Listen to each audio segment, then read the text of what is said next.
ਸਵਾਗਤ। ਮੈਂ ਹਰਜਿੰਦਰ ਸਿੰਘ ਰੰਧਾਵਾ, ਤੁਸੀਂ ਦੇਖ ਰਹੇ ਹੋ ਪੰਜਾਬ ਟੈਲੀਵਿਜ਼ਨ ਔਰ ਮੇਰੇ ਨਾਲ ਨੇ ਮਨਪ੍ਰੀਤ ਰੰਧਾਵਾ, ਸੀਨੀਅਰ ਜਰਨਲਿਸਟ। ਮਨਪ੍ਰੀਤ ਜੀ ਆਇਆ। ਬਹੁਤ ਬਹੁਤ ਧੰਨਵਾਦ ਤੁਹਾਡਾ ਰੰਧਾਵਾ ਜੀ। ਮਨਪ੍ਰੀਤ ਜੀ, ਪ੍ਰਧਾਨ ਮੰਤਰੀ 5 ਤਰੀਕ ਵਾਲੇ ਦਿਨ ਸੁਖਬੀਰ ਸਿੰਘ ਬਾਦਲ ਦੇ ਆਪਣੇ ਹਲਕੇ 'ਚ ਆ ਰਹੇ ਆ ਔਰ ਉਦੋਂ ਸੁਖਬੀਰ ਸਿੰਘ ਬਾਦਲ ਦੀ ਇੱਕ ਸਟੇਟਮੈਂਟ ਨੇ ਮੇਰਾ ਧਿਆਨ ਖਿੱਚਿਆ ਕਿ ਪ੍ਰਧਾਨ ਮੰਤਰੀ ਚੰਡੀਗੜ੍ਹ ਪੰਜਾਬ ਨੂੰ ਦੇਣ ਦਾ ਐਲਾਨ ਕਰਨ ਤੇ ਜਿਹੜੇ ਸਾਡੇ ਪੰਜਾਬੀ ਬੋਲਦੇ ਇਲਾਕੇ ਆ ਉਹ ਵੀ ਪੰਜਾਬ 'ਚ ਸ਼ਾਮਲ ਕਰਨ ਦੀ ਗੱਲ ਕਰਨ।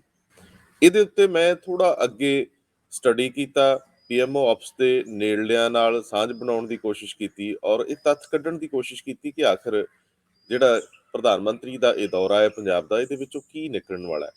ਇਹ ਬਹੁਤ ਦਿਲਚਸਪ ਚੀਜ਼ਾਂ ਸਾਹਮਣੇ ਆਈਆਂ ਉਹਨਾਂ ਪੋਲੀਟੀਸ਼ੀਅਨਸ ਨਾਲ ਜਿਹੜੇ ਬੀਜੇਪੀ ਦੇ ਉੱਪਰਲੇ ਗਲਿਆਰਿਆਂ 'ਚ ਵਿਚਰਦੇ ਆ ਔਰ ਉਹ ਜਿਹੜੇ ਸਰੋਤ ਕਦੇ ਝੂਠੇ ਨਹੀਂ ਹੁੰਦੇ, ਉਹਨਾਂ ਤੋਂ ਜਾਣਨ ਦੀ ਕੋਸ਼ਿਸ਼ ਕੀਤੀ ਕਿ ਆਖਰ ਸੁਖਬੀਰ ਬਾਦਲ ਕੋਲ ਐਸੀ ਕੋਈ ਸੂਚਨਾ ਜਿਹਦੇ ਆਧਾਰ ਤੇ ਉਹ ਪਹਿਲਾਂ ਮੰਗ ਕਰ ਰਹੇ, ਕਿਉਂਕਿ ਪੋਲੀਟੀਸ਼ੀਅਨਸ ਅਕਸਰ ਐਸਾ ਹੀ ਕਰਦੇ ਆ ਕਿ ਜਿੱਥੇ ਕਿ ਜੇ ਕੁਝ ਹੋਣ ਵਾਲਾ ਹੋਵੇ ਉੱਥੇ ਆਪਣੀ ਮੰਗ ਜ਼ਰੂਰ ਰੱਖ ਦਿੰਦੇ ਆ ਤਾਂ ਕਿ ਇਹ ਬਾਅਦ ਚ ਕਹਿ ਸਕਣ ਕਿ ਅਸੀਂ ਤਾਂ ਦੇਰ ਦੇ ਕਹਿੰਦੇ ਸੀ। ਬਹੁਤ ਦਿਲਚਸਪ ਚੀਜ਼ਾਂ ਆਈਆਂ ਕਿ ਪ੍ਰਧਾਨ ਮੰਤਰੀ 5 ਤਰੀਕ ਵਾਲੇ ਦਿਨ ਕੀ ਕੁਝ ਕਰਨ ਵਾਲੇ ਆ, ਆਪਾਂ ਇਹਦੇ ਉੱਤੇ ਗੱਲ ਕਰਾਂਗੇ। ਹਾਲਾਂਕਿ ਉਹਨਾਂ ਦੇ ਪ੍ਰਦੇਸ਼ ਪ੍ਰਧਾਨ 5 ਲੱਖ ਦੇ ਟੀਚੇ, ਵਿਅਕਤੀ ਇਕੱਠੇ ਕਰਨ ਦੇ 5 ਲੱਖ ਦੇ ਟੀਚੇ ਦੀ ਗੱਲ ਕਰਦੇ ਆ ਔਰ ਦਲਿਤ ਫੇਸ ਦੇਣਾ ਕਿ ਨਹੀਂ ਦੇਣਾ, ਇਹਦੇ ਉੱਤੇ ਉਹਨਾਂ ਦੇ ਵਿੱਚ ਆਪਸ ਵਿੱਚ ਦੁਵਿਧਾਈ। ਮੈਂ ਇੱਕ ਹੋਰ ਖਬਰ ਜਿਹੜੀ ਜਿਹਨੂੰ ਅੱਗੇ ਖੋਜ ਵਿੱਚ ਲਿਆਂਦਾ ਉਹ ਸੀ ਕੇਜਰੀਵਾਲ ਦਾ ਪੈਟਰਨ ਪੰਜਾਬ ਦੇ ਵਿੱਚ, ਉਹ ਕਿਸ ਤਰ੍ਹਾਂ ਦੇ ਪੈਟਰਨ ਤੇ ਅੱਗੇ ਵਧਣਾ ਚਾਹੁੰਦੇ ਆ। ਇਹ ਬਹੁਤ ਦਿਲਚਸਪ ਹੋ ਰਿਹਾ। ਚੰਡੀਗੜ੍ਹ ਦੇ ਵਿੱਚ ਔਰ ਦਿੱਲੀ ਦੇ ਵਿੱਚ ਕਿਹੜੀ ਸਮਾਨਤਾ ਹੈ, ਕਿੱਥੇ ਉਹਨਾਂ ਨੂੰ ਲੱਗਦਾ ਕਿ ਮੇਰੀ ਵੋਟ ਪਈ ਹੈ ਔਰ ਕਿੱਥੇ ਜੇ ਉਹਨਾਂ ਨੂੰ ਲੱਗਦਾ ਹੈ ਕਿ ਮੇਰਾ ਫਾਰਮੂਲਾ ਔਰ ਮੇਰੀ ਸਿਆਸਤ ਜਾ ਕੇ ਨੌਕ ਕਰ ਰਹੀ ਹੈ, ਦਸਤਕ ਦੇ ਰਹੀ ਹੈ, ਕਿੱਥੋਂ ਵੋਟ ਨਿਕਲਦੀ ਹੈ। ਇਹਦੇ ਤੇ ਕੇਜਰੀਵਾਲ ਬੜੇ ਸਪਸ਼ਟ ਹੋ ਰਹੇ ਆ। ਪੰਜਾਬ ਦੇ ਵਿੱਚ ਵੀ ਉਹਨਾਂ ਇਲਾਕਿਆਂ ਦੇ ਵਿੱਚ ਉਹਨਾਂ ਦਾ ਧਿਆਨ ਕੇਂਦਰਿਤ ਹੋ ਗਿਆ। ਆਪਣੀ ਲੀਡਰਸ਼ਿਪ ਲਈ ਉਹਨਾਂ ਕੋਲ ਕਾਫੀ ਕੁਝ ਕਹਿਣ ਲਈ ਹੈ। ਭਾਰਤ ਦੇ ਜਿਹੜੇ ਪ੍ਰਮੁੱਖ ਨੇ, ਜਿਹੜੇ ਚੀਫ ਜਸਟਿਸ ਨੇ, ਨਿਆਂ ਦੇ ਪ੍ਰਮੁੱਖ ਨੇ, ਉਹਨਾਂ ਨੇ ਵੀ ਇੱਕ ਬੜੀ ਬਿਹਤਰੀਨ ਗੱਲ ਕੀਤੀ ਹੈ। ਹਾਲਾਂਕਿ ਕਈ ਵਾਰੀ ਭਾਸ਼ਣਾਂ ਦਾ ਕੋਈ ਅਰਥ ਨਹੀਂ ਹੁੰਦਾ, ਐਵੇਂ ਕਹਿਣ ਦੀ ਖਾਤਰ ਕਹੀਆਂ ਜਾਂਦੀਆਂ ਤੇ ਲੈਣ ਦੀ ਖਾਤਰ ਲਈਆਂ ਜਾਂਦੀਆਂ, ਪਰ ਇਸ ਵਾਰੀ ਜੋ ਗੱਲ ਕਹੀ ਹੈ ਉਹਦੇ ਅਰਥ ਕੁਝ ਵੱਖਰੇ ਆ ਕਿ ਜਿਹੜੇ ਸਾਡੇ ਕੀਤੇ ਫੈਸਲੇ ਕਈ ਵਾਰੀ ਉਹਨਾਂ ਨੂੰ ਬੇਲੋੜੀ ਦਖਲਅੰਦਾਜ਼ੀ ਕਹਿੰਦੇ ਕਿਹਾ ਜਾਂਦਾ ਜੀ, ਕਿ ਸਰਕਾਰਾਂ ਦੇ ਕੰਮਾਂ 'ਚ ਬੇਲੋੜੀ ਦਖਲਅੰਦਾਜ਼ੀ ਹੈ। ਪਰ ਬਹੁਤ ਬਹੁਮਤ ਹੋਣ ਦਾ ਮਤਲਬ ਇਹ ਵੀ ਨਹੀਂ ਕਿ ਤੁਹਾਨੂੰ ਸਾਰੇ ਹੱਕ ਮਿਲ ਗਏ, ਜੋ ਮਰਜ਼ੀ ਕਰੀ ਚੱਲੋ। ਇੱਕ ਹੋਰ ਖਬਰ ਜਿਹਨੇ ਪੰਜਾਬ ਦੀ ਰਾਜਨੀਤੀ ਵਿੱਚ ਬਹੁਤ ਜ਼ਿਆਦਾ ਥਾਂ ਲੈ ਲਈ ਹੈ ਉਹ ਹੈ ਜੋੜ ਤੋੜ। ਕੌਣ ਕਿਹਦੇ ਵੱਲ ਜਾ ਰਿਹਾ, ਕਿਹਨੂੰ ਕਿਸ ਤਰੀਕੇ ਨਾਲ ਲਿਜਾਇਆ ਜਾ ਰਿਹਾ ਤੇ ਆਪਣੇ ਆਗੂਆਂ ਨੂੰ ਬਚਾਉਣ ਦੀ ਕਵਾਇਦ ਵੱਡੀ ਹੋ ਗਈ ਹੈ। ਇਹ 3-4 ਚੀਜ਼ਾਂ ਆਪਾਂ ਇਕੱਠੀਆਂ ਡਿਸਕਸ ਕਰਾਂਗੇ। ਸਭ ਤੋਂ ਪਹਿਲਾਂ ਮੈਂ ਜ਼ਰੂਰ ਚਾਹੂੰਗਾ ਕਿ ਅਸੀਂ ਜਿਹੜਾ ਸੁਖਬੀਰ ਸਿੰਘ ਬਾਦਲ ਦਾ ਬਿਆਨ ਆ, ਚੰਡੀਗੜ੍ਹ ਪੰਜਾਬ ਨੂੰ ਦੇਣ ਦੀਆਂ ਗੱਲਾਂ ਨੇ ਔਰ ਖਾਸ ਤੌਰ ਤੇ ਪ੍ਰਧਾਨ ਮੰਤਰੀ ਦਾ 5 ਤਰੀਕ ਦਾ ਫਿਰੋਜ਼ਪੁਰ ਦੌਰਾ, ਇਹਨੂੰ ਜੇ ਨਾ ਲਿਆ ਤਾਂ ਗੱਲ ਬਣਨੀ ਨਹੀਂ। ਪਰ ਮੇਰੇ ਕੋਲ ਪੱਕੀ ਸੋਚਣਾ ਹੈ ਕਿ ਚੰਡੀਗੜ੍ਹ ਪੰਜਾਬ ਨੂੰ ਦੇਣ ਵਰਗੀ ਕੋਈ ਗੱਲ ਨਹੀਂ, ਕੋਈ ਵੱਡਾ ਐਲਾਨ ਹੋ ਨਹੀਂ ਰਿਹਾ। ਪ੍ਰਧਾਨ ਮੰਤਰੀ ਕਿਸਾਨੀ ਤੇ ਕੇਂਦਰਿਤ ਰਹਿਣਗੇ, ਕ੍ਰੌਪ ਡਾਇਵਰਸਿਫਿਕੇਸ਼ਨ ਦੀ ਗੱਲ ਕਰਨਗੇ, ਆਰਥਿਕਤਾ ਦੀ ਗੱਲ ਕਰਨਗੇ, ਸਿੱਖ ਮਸਲਿਆਂ ਤੇ ਸਿੱਖਾਂ ਨਾਲ ਸਾਂਝ ਦੀ ਗੱਲ ਕਰਨਗੇ।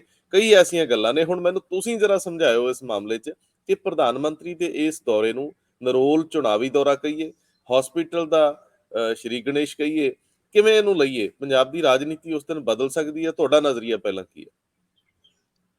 ਦੇਖੋ, ਇਹਨਾਂ ਦਿਨਾਂ ਦੇ ਵਿੱਚ ਰੰਧਾਵਾ ਸਾਹਿਬ, ਪ੍ਰਧਾਨ ਮੰਤਰੀ ਨਰਿੰਦਰ ਮੋਦੀ ਦਾ ਫਿਰੋਜ਼ਪੁਰ ਦੇ ਵਿੱਚ ਆਉਣਾ, ਪੰਜਾਬ ਦੇ ਵਿੱਚ ਆਉਣਾ, ਇਹ ਪਿਓਰ ਤੇ ਪਿਓਰ ਮੈਨੂੰ ਲੱਗਦਾ ਕਿ ਇੱਕ ਸਿਆਸੀ ਦੌਰਾ, ਕਿਉਂਕਿ ਇਸ ਟਾਈਮ ਹਾਲਾਂਕਿ ਚੋਣਾਂ ਜਿਹੜੀਆਂ ਉਹ ਐਲਾਨੀਆਂ ਨਹੀਂ ਗਈਆਂ 5 ਸੂਬਿਆਂ ਦੇ ਅੰਦਰ, ਤੇ ਸਾਨੂੰ ਉਮੀਦ ਹੈ ਕਿ ਸ਼ਾਇਦ ਪਹਿਲੇ ਹਫ਼ਤੇ ਜਨਵਰੀ ਦੇ ਅਗਲੇ ਸਾਲ ਇਹ ਚੋਣਾਂ ਐਲਾਨ ਦਿੱਤੀਆਂ ਜਾਣਗੀਆਂ। ਲੇਕਿਨ ਪ੍ਰਧਾਨ ਮੰਤਰੀ ਨਰਿੰਦਰ ਮੋਦੀ ਹੋਣਾ ਦੇ ਤੂਫਾਨੀ ਦੌਰੇ ਚਾਰੇ ਪਾਸੇ ਤੁਸੀਂ ਦੇਖ ਹੀ ਲਓ, ਉਹ ਜਾਰੀ ਆ।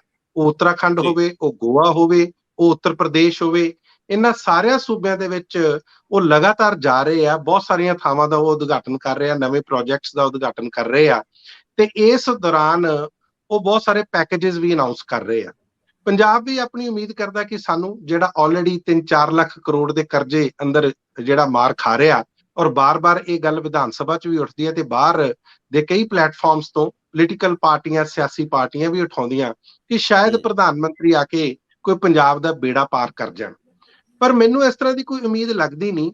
ਵੈਸੇ ਮੈਂ ਤੁਹਾਨੂੰ ਇੱਕ ਐਗਜ਼ਾਮਪਲ ਦਿੰਨਾ, ਇੱਕ ਉਦਾਹਰਨ ਇਹ ਦਿੰਨਾ ਕਿ ਪਿਛਲੇ ਦਿਨਾਂ ਦੇ ਵਿੱਚ ਜਿੱਥੇ ਭਾਰਤੀ ਜਨਤਾ ਪਾਰਟੀ ਦੀ ਆਪਣੀ ਸਰਕਾਰ ਹੈ, ਬਿਹਾਰ ਦੇ ਵਿੱਚ ਨਿਤੀਸ਼ ਕੁਮਾਰ ਉੱਥੇ ਵੀ ਤੁਸੀਂ ਯਾਦ ਕਰੋ ਜਦੋਂ ਚੋਣਾਂ ਹੋਈਆਂ ਸੀ ਤੇ ਬਹੁਤ ਵੱਡੇ ਵੱਡੇ ਪੈਕੇਜ ਐਲਾਨੇ ਗਏ ਸੀ ਤੇ ਨਿਤੀਸ਼ ਕੁਮਾਰ ਕਹਿੰਦੇ ਕਿ ਇਸ ਤਰ੍ਹਾਂ ਕਰੋ, ਸਾਡੇ ਰਾਜ ਨੂੰ ਇੱਕ ਸਪੈਸ਼ਲ ਸਟੇਟਸ ਦੇ ਦਿਓ ਤਾਂ ਕਿ ਕਈ ਜਿਹੜੀਆਂ ਸਕੀਮਾਂ ਨੇ ਜਿਹੜੀਆਂ ਸੈਂਟਰ ਸਰਕਾਰ ਦਿੰਦੀ ਆ ਉਹਦੇ ਵਿੱਚ ਸਾਡਾ ਬਣਦਾ ਹਿੱਸਾ ਬਣ ਜੇ। ਹਾਲਾਂਕਿ ਉੱਥੋਂ ਦੇ ਜਿਹੜੇ ਜਿਹੜੇ ਮੁੱਖ ਮੰਤਰੀ ਆ ਉਹ ਬੀਜੇਪੀ ਦੇ ਨੇ, ਉਹ ਨਿਤੀਸ਼ ਕੁਮਾਰ ਦਾ ਵਿਰੋਧ ਕਰਦੇ ਹੋਏ ਪਾਏ ਗਏ। ਖੈਰ, ਇਹ ਆਪਣੀ ਸਿਆਸਤ ਆ। ਲੇਕਿਨ ਆਪਾਂ ਪੰਜਾਬ ਤੇ ਵਾਪਸ ਆਉਂਦੇ ਆ, ਜਿੱਥੇ ਪ੍ਰਧਾਨ ਮੰਤਰੀ ਤੋਂ ਇਹ ਤਵੱਕੋ ਕੀਤੀ ਜਾਂਦੀ ਹੈ ਕਿ ਸ਼ਾਇਦ ਚੰਡੀਗੜ੍ਹ ਜਿਹੜੀ ਪੰਜਾਬ ਦੀ ਰਾਜਧਾਨੀ ਦੇ ਤੌਰ ਤੇ ਉਹ ਪੰਜਾਬ ਨੂੰ ਦੇ ਦਿੱਤਾ ਜਾਵੇ ਤੇ ਜਿਹੜੇ ਪੰਜਾਬੀ ਬੋਲਦੇ ਇਲਾਕੇ ਨੇ ਉਹ ਪੰਜਾਬ ਵਿੱਚ ਮਿਲ ਜਾਣ। ਇਹ ਬਹੁਤ ਦੇਰ ਤੋਂ ਤੁਹਾਨੂੰ ਪਤਾ ਕੋਸ਼ਿਸ਼ਾਂ, ਬੜੇ ਵੱਡੇ ਵੱਡੇ ਮੋਰਚੇ ਲੱਗੇ ਇਸ ਤੇ। ਸੋ ਇਹ ਸਾਰੀ ਸਿਆਸੀ ਜੰਗ ਚੱਲਦੀ ਰਹੀ।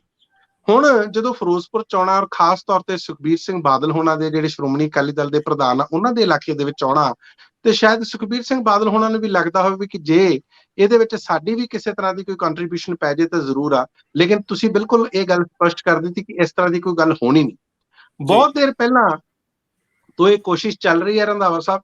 ਮੈਂ ਇਹ ਵੀ ਥੋੜਾ ਜਿਹਾ ਦੱਸਦਾ ਤੁਹਾਨੂੰ ਰੰਧਾਵਾ ਜੀ। ਇਹਦੇ ਵਿੱਚ ਇਹ ਆ ਕਿ ਜਿਹੜੀ ਹਰਿਆਣਾ ਸਰਕਾਰ ਨੇ ਆਪਣੇ ਬਹੁਤ ਸਾਰੇ ਦਫ਼ਤਰ ਪੰਚਕੂਲੇ ਬਣਾ ਲਏ ਆ, ਪੰਜਾਬ ਨੇ ਆਪਣੇ ਬਹੁਤ ਸਾਰੇ ਹੈੱਡਕੁਆਟਰ ਉਹ ਮੋਹਾਲੀ ਬਣਾ ਲਏ ਆ, ਤੇ ਏਦਾਂ ਲੱਗਦਾ ਸੀ ਕਿ ਇੱਕ ਜਿਹੜੀ ਕੋਸ਼ਿਸ਼ ਸੀ ਉਹ ਬਿਲਕੁਲ ਖਤਮ ਹੀ ਹੋ ਗਈ ਸੀ ਚੰਡੀਗੜ੍ਹ ਤੇ ਜਿਹੜਾ ਪ੍ਰਸ਼ਾਸਨ ਦੇ ਉੱਤੇ ਕਿਸੇ ਦਾ ਦਾਅਵਾ ਕਰਨਾ।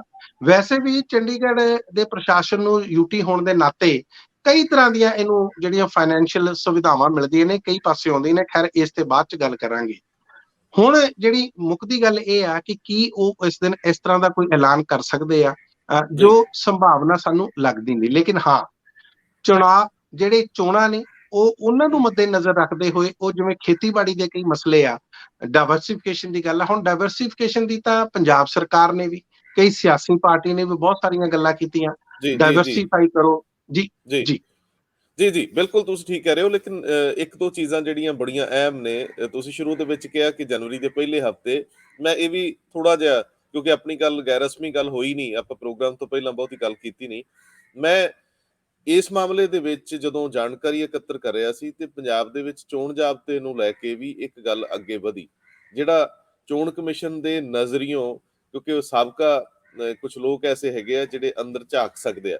13 ਤਰੀਕ ਇੱਕ ਐਸੀ ਤਰੀਕ ਮਿੱਥੀ ਗਈ ਹੈ ਜਾਂ ਡੇਟ ਹੈ ਜਿਹਦੇ ਉੱਤੇ ਪੰਜਾਬ ਤੋਂ 5 ਰਾਜਾਂ ਦੇ ਵਿੱਚ ਚੋਣ ਜ਼ਾਬਤਾ ਅਨਾਉਂਸ ਹੋ ਸਕਦਾ।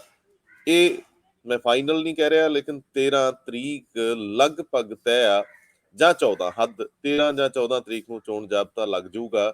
ਔਰ ਕਾਫੀ ਇਹਦੇ ਚ ਡਿਲੇ ਆ, ਲਗਭਗ ਇਹਨੇ ਪਹਿਲੇ ਹਫਤੇ ਚ ਹੋਣਾ ਸੀ, ਤੁਸੀਂ ਜਿਵੇਂ ਠੀਕ ਕਹਿ ਰਹੇ ਹੋ, ਥੋੜਾ ਜਿਹਾ ਅੱਗੇ ਵਧਾਇਆ ਗਿਆ। ਸ਼ਾਇਦ ਕੁਝ ਅਨਾਉਂਸਮੈਂਟਸ ਹੋਣੀਆਂ ਹੋਣ ਇਸ ਦੌਰ ਦੇ ਵਿੱਚ। ਲੇਕਿਨ ਦੂਜੀ ਗੱਲ, ਜਿਹੜਾ ਪ੍ਰਧਾਨ ਮੰਤਰੀ ਦਾ ਪਿਛਲੇ ਦਿਨਾਂ ਦੇ ਵਿੱਚ ਜਿਵੇਂ ਹਿਮਾਚਲ ਦੇ ਵਿੱਚ ਜਾਂ ਕਿਧਰੇ ਹੋਰ ਭਾਸ਼ਣ ਨੇ, ਮੈਂ ਉਸ ਪੈਟਰਨ ਨੂੰ ਵੀ ਸਟੱਡੀ ਕਰਨ ਦੀ ਕੋਸ਼ਿਸ਼ ਕੀਤੀ ਆ ਕਿ ਪ੍ਰਧਾਨ ਮੰਤਰੀ ਦਾ ਐਟੀਟਿਊਡ ਕੀ ਆ ਉਹਨਾਂ ਪ੍ਰਦੇਸ਼ਾਂ 'ਚ ਜਿਨ੍ਹਾਂ 'ਚ ਚੋਣਾਂ ਹੋਣੀਆਂ, ਉੱਥੋਂ ਦੇ ਭਾਸ਼ਣ ਕਿਹੋ ਜਿਹੇ ਨੇ, ਪੰਜਾਬ ਨਾਲ ਸੰਬੰਧਿਤ ਕਿਹੜੇ ਲੋਕ ਕੰਸਲਟ ਕੀਤੇ ਜਾ ਰਹੇ ਆ ਕਿ ਪ੍ਰਧਾਨ ਮੰਤਰੀ ਕਿਸ ਤਰੀਕੇ ਨਾਲ ਗੱਲ ਕਰਨ, ਉਹਨਾਂ ਲੋਕਾਂ ਤੱਕ ਵੀ ਰਸਾਈ ਕਰਨ ਦੀ ਕੋਸ਼ਿਸ਼ ਕੀਤੀ ਹੈ। ਔਰ ਇਹ ਜਿਹੜਾ ਪੈਂਤੜਾ ਹੈ ਅਖਤਿਆਰ ਕੀਤਾ ਜਾ ਰਿਹਾ ਕਿ ਕੋਈ ਵੱਡੀ ਅਨਾਉਂਸਮੈਂਟ ਨਹੀਂ ਹੋਵੇ, ਲੇਕਿਨ ਡਬਲ ਇੰਜਨ ਵਾਲੀ ਗੱਲ ਜ਼ਰੂਰ ਪ੍ਰਧਾਨ ਮੰਤਰੀ ਕਰਨਗੇ। ਡਬਲ ਇੰਜਨ ਸਰਕਾਰ, ਉੱਪਰ ਤੇ ਥੱਲੇ ਦੀ ਸਰਕਾਰ ਇਕੱਠੀ ਹੋਵੇ ਤੇ ਕੀ ਫਾਇਦੇ ਹੋ ਸਕਦੇ ਆ ਪੰਜਾਬ ਨੂੰ, ਆਰਥਿਕ ਤੌਰ ਤੇ ਕਿਸ ਤਰੀਕੇ ਨਾਲ ਚੱਕਿਆ ਜਾ ਸਕਦਾ, ਇੰਡਸਟਰੀ ਨੂੰ ਲੈ ਕੇ, ਰੁਜ਼ਗਾਰ ਨੂੰ ਲੈ ਕੇ, ਪੰਜਾਬ ਦੇ ਸੁਭਾਅ ਨੂੰ ਲੈ ਕੇ, ਇੱਥੋਂ ਦੀ ਲੋਕਾਂ ਦੇ ਜਿਹੜੇ ਜਿਹੜੇ ਦੇਸ਼ ਲਈ ਕੀਤੇ ਕੰਮਾਂ ਨੂੰ ਲੈ ਕੇ, ਉਹ ਸਾਰੀਆਂ ਗੱਲਾਂ ਨੂੰ ਧਿਆਨ 'ਚ ਲਿਆਂਦਾ ਜਾ ਰਿਹਾ। ਔਰ ਬੜੀ ਬਰੀਕੀ ਨਾਲ ਇਸ ਗੱਲ ਦੇ ਉੱਤੇ ਲੋਕ ਲੱਗੇ ਹੋਏ ਆ ਕਿ ਕਿਵੇਂ ਪ੍ਰਧਾਨ ਮੰਤਰੀ ਦੇਰ ਬਾਅਦ ਪੰਜਾਬ ਦੇ ਲੋਕਾਂ ਨੂੰ ਅੰਦੋਲਨ ਤੋਂ ਬਾਅਦ ਐਡਰੈਸ ਕਰਨ। ਇਹ ਬਿਲਕੁਲ ਠੀਕ ਹੈ, ਤੁਸੀਂ ਕਹਿ ਰਹੇ ਹੋ ਜੋ ਗੱਲ ਕਿ ਜਿਵੇਂ ਜਿਵੇਂ ਰਾਜਨੀਤੀ ਅੱਗੇ ਵੱਧਦੀ ਆ ਉਵੇਂ ਉਵੇਂ ਰੌਲਾ ਵੀ ਵੱਧਦਾ ਹੈ। ਹਾਂ, ਇੱਕ ਗੱਲ ਜਿਹੜੀ ਦੋ ਵੱਡੇ ਲੀਡਰਾਂ 'ਚ ਫਸ ਗਈ ਕਿ ਪ੍ਰਦੇਸ਼ ਦੇ ਪ੍ਰਧਾਨ ਅਸ਼ਵਨੀ ਸ਼ਰਮਾ ਔਰ ਜਿਹੜੇ ਅੰਮ੍ਰਿਤਸਰ ਤੋਂ ਇਹਨਾਂ ਦੇ ਇੱਕ ਵੱਡੇ ਲੀਡਰ ਹੈ ਤਰੁਣ ਚੁੱਘ ਪਿਛਲੇ ਦਿਨਾਂ 'ਚ ਇਹ ਕਹਿ ਗਏ ਸੀਗੇ ਕਿ ਸਾਡਾ ਦਲਿਤ ਚਿਹਰਾ ਸੀਐਮ ਹੋਊਗਾ। ਔਰ ਉਹਦਾ ਖੰਡਨ ਇੱਕ ਤਰ੍ਹਾਂ ਨਾਲ ਕੀਤਾ ਅਸ਼ਵਨੀ ਸ਼ਰਮਾ ਪ੍ਰਦੇਸ਼ ਪ੍ਰਧਾਨ ਨੇ ਕਿ ਕਿਸੇ ਇੱਕ ਦੀ ਨਿੱਜੀ ਰਾਏ, ਪਾਰਟੀ ਦੀ ਰਾਏ ਨਹੀਂ ਹੋ ਸਕਦੀ। ਸੋ ਹੁਣ ਦਲਿਤ ਵੋਟ ਜਾਂ ਜਿਹਨੂੰ ਅਨੁਸੂਚਿਤ ਜਾਤੀਆਂ ਦੇ ਚਿਹਰੇ ਦੀ ਗੱਲ, ਉਹਦੇ ਉੱਤੇ ਭਾਰਤੀ ਜਨਤਾ ਪਾਰਟੀ ਫੋਕਸ ਨਹੀਂ ਕਰ ਰਹੀ। ਭਾਰਤੀ ਜਨਤਾ ਪਾਰਟੀ ਆਪਣੀ ਸ਼ਹਿਰੀ ਵੋਟ ਤੇ ਹਿੰਦੂ ਵੋਟ ਤੇ ਫੋਕਸ ਕਰ ਰਹੀ ਹੈ, ਇਹਦੇ 'ਚ ਕੋਈ ਦੋ ਰਾਵਾਂ ਨਹੀਂ। ਸੋ ਮੈਂ ਇਹਦੇ 'ਚ ਤੁਹਾਡੀ ਜ਼ਰੂਰ ਟਿੱਪਣੀ ਚਾਹੂੰਗਾ ਕਿ ਇੱਕ ਲੀਡਰ ਦਾ ਦਲਿਤ ਫੇਸ ਨੂੰ ਅੱਗੇ ਵਧਾਉਣ ਦੀ ਗੱਲ, ਹਾਲਾਂਕਿ ਉਹ ਸੰਪਲਾ ਨੂੰ ਕਾਫੀ ਅੱਗੇ ਵਧਾ ਵੀ ਚੁੱਕੇ ਆ, ਲੇਕਿਨ ਦੂਜੇ ਬੰਨੇ ਅਸ਼ਵਨੀ ਸ਼ਰਮਾ ਜਿਹੜੇ ਕਿ ਨਰੋਲ ਹਿੰਦੂ ਬੈਲਟ ਚੋਂ ਵੀ ਆਉਂਦੇ ਆ, ਪਠਾਨਕੋਟ ਦਾ ਇੱਕ ਐਸਾ ਏਰੀਆ ਜਿੱਥੇ ਭਾਜਪਾ ਦਾ ਗੜ੍ਹ ਮੰਨਿਆ ਜਾਂਦਾ, ਗੁਰਦਾਸਪੁਰ ਦੀ ਪਾਰਲੀਮਾਨੀ ਸੀਟ ਅਕਸਰ ਉਹ ਜਿੱਤੀ ਜਾਂਦੇ ਆ। ਸੋ ਇਹਨੂੰ ਵੀ ਜ਼ਰਾ ਇਸ ਸੰਦਰਭ ਨੂੰ ਵੀ ਕਲੀਅਰ ਕਰਿਓ। ਜੀ, ਰੰਧਾਵਾ ਜੀ, ਤੁਸੀਂ ਇੱਕ ਬੜੀ ਅਹਿਮ ਗੱਲ ਕਹੀ ਹੈ, ਡਬਲ ਇੰਜਨ ਦੀ ਸਰਕਾਰ। ਜੀ ਦੇਖੋ, ਇਹ ਜਿਹੜੀ ਡਬਲ ਇੰਜਨ ਦੀ ਸਰਕਾਰ, ਮਤਲਬ ਮੈਂ ਥੋੜਾ ਜਿਹਾ ਦਰਸ਼ਕਾਂ ਨੂੰ ਵੀ ਦੱਸ ਦਿਓ, ਉਹ ਇਹ ਕਹਿਣਾ ਚਾਹੁੰਦੇ ਆ ਕਿ ਸੂਬੇ ਦੇ ਵਿੱਚ ਵੀ ਉਹੀ ਉਸੇ ਪਾਰਟੀ ਦੀ ਸਰਕਾਰ ਹੋਵੇ ਤੇ ਕੇਂਦਰ 'ਚ ਵੀ ਉਹੀ ਸਰਕਾਰ ਹੋਵੇ ਉਸੇ ਪਾਰਟੀ ਦੀ, ਤੇ ਮਿਲ ਕੇ ਆਪਸ ਦੇ ਵਿੱਚ ਬਹੁਤ ਤਰੱਕੀ ਕੀਤੀ ਜਾ ਸਕਦੀ ਹੈ। ਲੇਕਿਨ ਉੱਤਰ ਪ੍ਰਦੇਸ਼ ਦੇ ਵਿੱਚ ਸਾਨੂੰ ਇਹ ਉਦਾਹਰਨ ਨਹੀਂ ਮਿਲਦੀ, ਸਾਨੂੰ ਉੱਤਰਾਖੰਡ ਦੇ ਵਿੱਚ ਇਹ ਉਦਾਹਰਨ ਨਹੀਂ ਮਿਲਦੀ, ਸਾਨੂੰ ਗੋਆ ਦੇ ਵਿੱਚ ਇਹ ਉਦਾਹਰਨ ਨਹੀਂ ਮਿਲਦੀ। ਇਸ ਚੀਜ਼ ਦਾ ਉੱਥੇ ਬਹੁਤ ਜ਼ਿਆਦਾ ਕ੍ਰਿਟਿਸਿਜ਼ਮ ਹੋ ਰਿਹਾ। ਬਿਲਕੁਲ। ਤੁਸੀਂ ਇੱਕ ਚੀਜ਼ ਦੇਖੋ, ਜਦੋਂ ਡਬਲ ਇੰਜਨ ਦੀ ਸਰਕਾਰ ਹੁੰਦੀ ਆ, ਔਰ ਜੀ ਕਈ ਤਾਂ ਇਹ ਕਹਿੰਦੇ ਕਿ ਜਿਹੜੀ ਕੇਂਦਰ ਦੀਆਂ ਪਾਲਿਸੀਜ਼ ਆ, ਉਸ ਦਾ ਜਿਹੜੇ ਸੂਬੇ ਦੀ ਸਰਕਾਰ ਦੀ ਐਡਮਿਨਿਸਟ੍ਰੇਸ਼ਨ ਤੇ ਬਲਕਿ ਜ਼ਿਆਦਾ ਅਸਰ ਪੈ ਰਿਹਾ।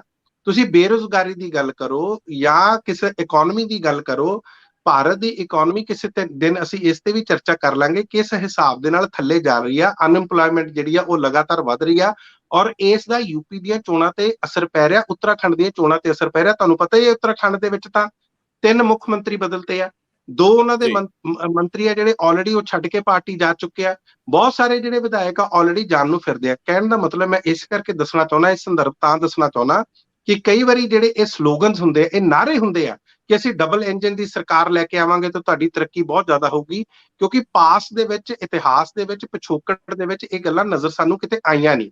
ਇਸੇ ਗੱਲ ਜੀ ਦਾ ਜਿਹੜਾ ਹੈ ਵਿਰੋਧ ਉਹਨਾਂ ਨੂੰ ਉੱਤਰ ਪ੍ਰਦੇਸ਼ ਦੇ ਵਿੱਚ ਝੱਲਣਾ ਪੈ ਰਿਹਾ, ਜਿੱਥੇ ਲਗਭਗ ਉਹਨਾਂ ਨੂੰ ਲੱਗਦਾ ਸੀ ਕਿ ਅਸੀਂ ਦੁਬਾਰਾ ਫੇਰ ਸਰਕਾਰ ਬਣਾਵਾਂਗੇ। ਅੱਜ ਬੀਜੇਪੀ ਦੇ ਪੈਰ ਉੱਥੇ ਉਖੜੇ ਹੋਏ ਆ। ਨਹੀਂ ਜਿੱਥੋਂ ਤੱਕ ਤੁਸੀਂ ਮਨਪ੍ਰੀਤ ਜੀ, ਪੰਜਾਬ ਨੂੰ ਕਿਉਂ ਪਾਸੇ ਰੱਖਦੇ ਹੋ? ਇੱਥੇ ਵੀ ਤੇ ਸੁਖਬੀਰ ਸਿੰਘ ਬਾਦਲ ਔਰ ਨਰਿੰਦਰ ਮੋਦੀ ਜੀ ਇਕੱਠੇ ਹੀ ਚੱਲਦੇ ਰਹੇ, ਭਾਜਪਾ ਔਰ ਅਕਾਲੀ ਇਕੱਠੇ। ਇਹ ਵੀ ਡਬਲ ਇੰਜਨ ਸੀ। ਉਸ ਡਬਲ ਇੰਜਨ 'ਚ ਇਕਨੋਮੀ ਵੀ ਮਰੀ ਹੈ। ਉਸ ਡਬਲ ਇੰਜਨ ਦੇ ਵਿੱਚ ਚੰਡੀਗੜ੍ਹ ਮਿਲਿਆ ਨਹੀਂ, ਜਿਹੜਾ ਹੁਣ ਸੁਖਬੀਰ ਜੀ ਨੂੰ ਸ਼ਾਇਦ ਯਾਦ ਆਉਂਦਾ ਹੈ। ਹਾਂ, ਇਹ ਗੱਲ ਜ਼ਰੂਰ ਆ ਕਿ ਸੁਖਬੀਰ ਜੀ ਦੇ ਫੈਸਲੇ ਲੈਣ ਦੀ ਜਿਹੜੀ ਤਰੀਕਾ ਹੈ, ਦੇਖੋ ਕਿਸੇ ਨੂੰ ਵੀ ਕਈ ਇਹ ਗੱਲ ਦੇ ਉੱਤੇ ਵੀ ਆਲੋਚਨਾ ਕਰਦੇ ਕਿ ਜੀ ਨਹੀਂ ਕਹਿਣਾ, ਨਹੀਂ, ਪਰ ਸਾਡੀ ਇਹ ਖਾਸੀਅਤ ਹੈ ਕਿ ਸਾਨੂੰ ਇਹ ਕਹਿਣਾ ਚਾਹੀਦਾ, ਭਾਸ਼ਾ ਦੀ ਮਰਿਆਦਾ ਰੱਖਣੀ ਚਾਹੀਦੀ। ਸੁਖਬੀਰ ਜਦੋਂ ਮੁੱਖ ਮੰਤਰੀ ਵਾਂਗ ਕੰਮ ਕਰ ਰਹੇ ਸੀ, ਡਿਪਟੀ ਮੁੱਖ ਮੰਤਰੀ ਹੁੰਦੇ ਆ, ਤੇ ਉਹ ਕੰਮ ਜਿਹੜਾ ਕਰਦੇ ਸੀ ਕਰ ਦਿੰਦੇ ਸੀ। ਜਿਵੇਂ ਪਾਣੀ 'ਚ ਬੱਸਾਂ ਚਲਾਉਣ ਵਾਲੀ ਗੱਲ ਆ, ਇਹਨੂੰ ਕਹਿੰਦੇ ਵਿਲ ਪਾਵਰ, ਕਿ ਮੈਂ ਕਹਿਤਾ ਤੇ ਹੁਣ ਕਰਨਾ ਹੈ, ਤੇ ਜੇ ਚਾਹੁੰਦੇ ਤੇ ਮਨਾ ਸਕਦੇ ਸੀ। ਔਰ ਤੁਹਾਡੀ ਗੱਲ ਠੀਕ ਹੈ, ਡਬਲ ਇੰਜਨ ਵਾਲੀ ਗੱਲ ਪੰਜਾਬ 'ਚ ਵੀ ਪੂਰੇ ਤਰ੍ਹਾਂ ਸਿਰੇ ਨਹੀਂ ਚੜੀ। ਹੁਣ ਕਿਵੇਂ ਚੜੂਗੀ ਇਹ ਬਹੁਤ ਅਹਿਮ ਆ, ਕਿਉਂਕਿ ਅੰਦੋਲਨ ਤੋਂ ਬਾਅਦ ਸ਼ਾਇਦ ਪਰਿਸਥਿਤੀਆਂ ਬਦਲੀਆਂ ਨੇ ਜਾਂ ਬਦਲ ਸਕਦੀਆਂ ਨੇ। ਕੀ ਕਹਿੰਦੇ ਹੋ? ਤੁਸੀਂ ਬਿਲਕੁਲ ਠੀਕ ਕਿਹਾ। ਔਰ ਤੁਸੀਂ ਇੱਕ ਚੀਜ਼ ਹੋਰ ਦੇਖੋ ਕਿ ਜਦੋਂ ਸ਼੍ਰੋਮਣੀ ਅਕਾਲੀ ਦਲ ਦੀ ਸਰਕਾਰ ਹੁੰਦੀ ਸੀ ਔਰ ਕੇਂਦਰ ਦੇ ਵਿੱਚ ਭਾਜਪਾ ਸਰਕਾਰ ਹੁੰਦੀ ਸੀ, ਚਾਹੇ ਪੁਰਾਣੇ ਸਮਿਆਂ 'ਚ ਵੀ ਲੈ ਲਓ, ਜਦੋਂ ਅਟਲ ਬਿਹਾਰੀ ਵਾਜਪਾਈ ਦੀ ਸਰਕਾਰ ਸੀ, ਜਿਨ੍ਹਾਂ ਦੇ ਜੀ ਨਾਲ ਪ੍ਰਕਾਸ਼ ਸਿੰਘ ਬਾਦਲ ਹੋਣਾ ਦੇ ਬੜੇ ਗੂੜੇ ਸੰਬੰਧ ਸੀ, ਚਾਹੇ ਉਹ ਜੀ ਲਾਲ ਕ੍ਰਿਸ਼ਨ ਅਡਵਾਨੀ ਹੋਣ ਜਾਂ ਵਾਜਪਾਈ ਸਾਹਿਬ ਸੀ। ਲੇਕਿਨ ਉਸ ਵੇਲੇ ਵੀ ਜਿਹੜੀ ਆਲੋਚਨਾ ਹੁੰਦੀ ਹੈ ਸ਼੍ਰੋਮਣੀ ਅਕਾਲੀ ਦਲ ਦੀ, ਉਹ ਬਹੁਤ ਸਾਰੇ, ਜਿਸ ਤਰ੍ਹਾਂ ਪੰਜਾਬ ਦੇ ਮਸਲੇ ਆ, ਉਹਨਾਂ ਨੂੰ ਹੱਲ ਕਰਾਉਣ ਦੇ ਵਿੱਚ ਨਾਕਾਮਯਾਬ ਰਹੇ।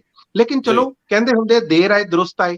ਜੇ ਅੱਜ ਵੀ ਇਹ ਮਸਲੇ ਹੱਲ ਹੋ ਜਾਂਦੇ ਆ ਕਿਸੇ ਤਰ੍ਹਾਂ, ਦੇਖੋ ਕਿਸੇ ਵੀ ਆਪਣੇ ਸੂਬੇ ਨੂੰ ਆਪਣੀ ਰਾਜਧਾਨੀ ਹੋਣਾ, ਆਪਣਾ ਹਾਈ ਕੋਰਟ ਹੋਣਾ, ਇਹ ਚੀਜ਼ਾਂ ਜੀ ਬੜੀਆਂ ਅਹਿਮ ਹੁੰਦੀਆਂ ਨੇ। ਉਸ ਸੂਬੇ ਦੀ ਜਿਹੜੀ ਖੁਦਮੁਖਤਿਆਰੀ ਆ, ਉਸ ਨੂੰ ਇੱਕ ਤਰ੍ਹਾਂ ਪਰਿਭਾਸ਼ਿਤ ਕਰਦੀਆਂ। ਹੁਣ ਜੀ ਤੁਸੀਂ ਅੱਗੇ ਆ ਜਾਓ, ਤੁਸੀਂ ਇੱਕ ਗੱਲ ਹੋਰ ਕਹੀ ਆ, ਭਾਜਪਾ ਜਿਹੜੀ ਗੱਲ ਕਰਦਾ ਸੀ ਕਿ ਅਸੀਂ ਆਪਣਾ ਮੁੱਖ ਮੰਤਰੀ ਇੱਕ ਦਲਿਤ ਵਰਗ ਤੋਂ, ਇੱਕ ਵੀਕਰ ਸੈਕਸ਼ਨ ਤੋਂ ਲਾਵਾਂਗੇ, ਉਹ ਜੀ ਲਗਭਗ ਹੁਣ ਉਸ ਤੋਂ ਮੁੱਕਰਦੇ ਹੋਏ ਨਜ਼ਰ ਆਉਂਦੇ ਆ। ਇਸ ਗੱਲ ਦਾ ਐਲਾਨ ਜਦੋਂ ਭੀਮ ਰਾਓ ਅੰਬੇਦਕਰ ਹੋਣਾ ਦਾ ਜਨਮ ਦਿਨ ਸੀਗਾ, ਉਸ ਦਿਨ ਤਰੁਣ ਚੁੱਗ ਜਿਹੜੇ ਇਹਨਾਂ ਦੇ ਨੈਸ਼ਨਲ ਜਨਰਲ ਸੈਕਟਰੀ ਆ, ਉਹਨਾਂ ਨੇ ਇਸ ਚੀਜ਼ ਦਾ ਐਲਾਨ ਕੀਤਾ ਸੀ। ਲੇਕਿਨ ਅਸ਼ਵਨੀ ਸ਼ਰਮਾ ਹੁਣ ਸ਼ਾਇਦ ਉਸ ਗੱਲ ਤੋਂ ਕਿਤੇ ਨਾ ਕਿਤੇ ਗੱਲ ਇਹ ਉਖੜਦੀ ਹੋਈ ਨਜ਼ਰ ਆ ਰਹੀ ਆ। ਬਹੁਤ ਸਾਰੇ ਨਵੇਂ ਸਮੀਕਰਨ ਜਿਹੜੇ ਆ ਉਹ ਬਣਦੇ ਹੋਏ ਨਜ਼ਰ ਆ ਰਹੇ ਆ। ਬਹੁਤ ਸਾਰੇ ਲੋਕਾਂ ਨੇ, ਇਸ ਤਰ੍ਹਾਂ ਤੁਹਾਨੂੰ ਯਾਦ ਹੋਣਾ, ਸ਼੍ਰੋਮਣੀ ਅਕਾਲੀ ਦਲ ਨੇ ਵੀ ਕਿਹਾ ਸੀ ਕਿ ਅਸੀਂ, ਸਾਡਾ ਇੱਕ ਜਿਹੜਾ ਡਿਪਟੀ ਚੀਫ ਮਿਨਿਸਟਰ ਹੋਏਗਾ ਉਹ ਪਿਛੜੇ ਹੋਏ ਵਰਗ ਤੋਂ ਹੋਏਗਾ, ਤੇ ਇੱਕ ਸਾਡਾ ਜਿਹੜਾ ਹੋਏਗਾ ਉਹ ਹਿੰਦੂ ਭਾਈਚਾਰੇ ਤੇ ਹੋਏਗਾ। ਹੁਣ ਉਹਨਾਂ ਨੂੰ ਵੀ ਸਮੀਕਰਨ ਬਿਠਾਉਣੇ ਪੈਣੇ ਆ। ਆਮ ਆਦਮੀ ਪਾਰਟੀ ਨੇ ਕਿਹਾ ਸੀ ਕਿ ਸਾਡਾ ਜਿਹੜਾ ਮੁੱਖ ਮੰਤਰੀ ਹੋਊਗਾ ਉਹ ਕੋਈ ਸਿੱਖ ਚਿਹਰਾ ਹੋਊਗਾ। ਇਸ ਤਰ੍ਹਾਂ ਦੇ ਐਲਾਨ ਬਹੁਤ ਸਾਰੀਆਂ ਪਾਰਟੀਆਂ ਕਰਦੀਆਂ ਨੇ, ਲੇਕਿਨ ਕਈ ਵਾਰੀ ਜਿੱਦਾਂ ਜਿੱਦਾਂ ਚੋਣਾਂ ਨੇੜੇ ਆਉਂਦੀਆਂ ਨੇ, ਸਮੀਕਰਨ ਬਦਲਣ ਲੱਗ ਜਾਂਦੇ ਨੇ। ਜਿਹੜੀ ਸਥਿਤੀ ਹੁੰਦੀ ਆ, ਉਹਨਾਂ ਨੂੰ ਲੱਗਦਾ ਕਿ ਨਹੀਂ, ਲੋਕ ਨਹੀਂ ਏਦਾਂ ਸੋਚਦੇ, ਲੋਕੀ ਆਪਣੇ ਆਪ ਨੂੰ ਵੰਡੀਆਂ ਪਾ ਕੇ ਨਹੀਂ ਰਹਿਣਾ ਚਾਹੁੰਦੇ, ਸਾਨੂੰ ਸਾਰਿਆਂ ਨੂੰ, ਵਰਗਾਂ ਨੂੰ ਨਾਲ ਲੈ ਕੇ ਚੱਲਣਾ ਪਊਗਾ। ਸੋ ਸ਼ਾਇਦ ਇਹ ਯਥਾਰਥ ਜਾਂ ਇਹ ਸੱਚ ਉਹਨਾਂ ਨੂੰ ਵੀ ਵਿਖਾਈ ਦਿੰਦਾ ਹੋਵੇ।